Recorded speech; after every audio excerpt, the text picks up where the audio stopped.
The Spatz3 adjustable balloon system offers an easily adjustable one-year balloon therapy that provides a safe, customized balloon weight loss system, now easier and faster for endoscopists. The insertion kit contains the device connected to the extension tube with the provided cap, the insertion facilitator, and the syringe.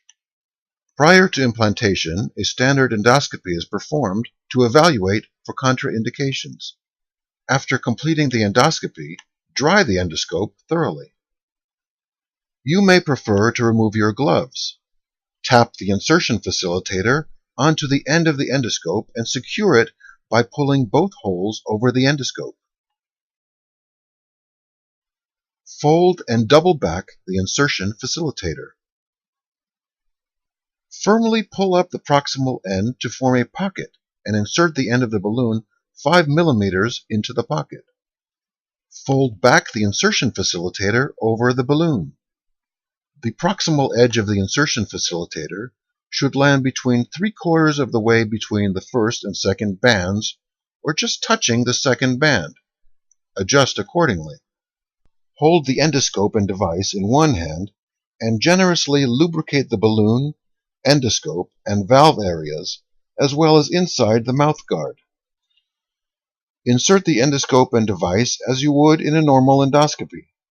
A snug fit at the mouth guard and the upper sphincter are to be expected.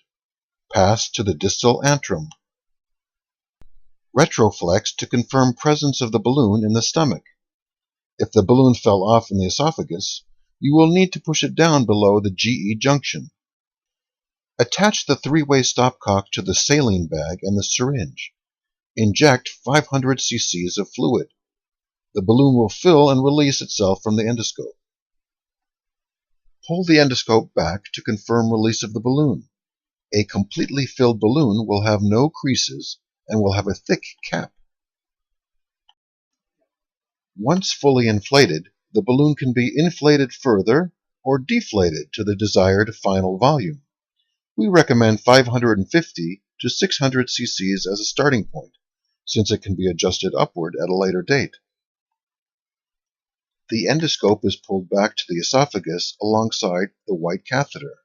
The endoscope and extension tube can be removed together until the valve exits the mouth. Or, the endoscope may be left in the mid-esophagus while pulling out the extension tube alone. The valve is secured by the assistant while the extension tube is disconnected and replaced with the white cap.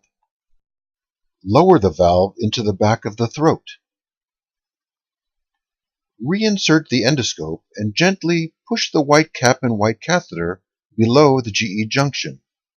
The procedure is now complete.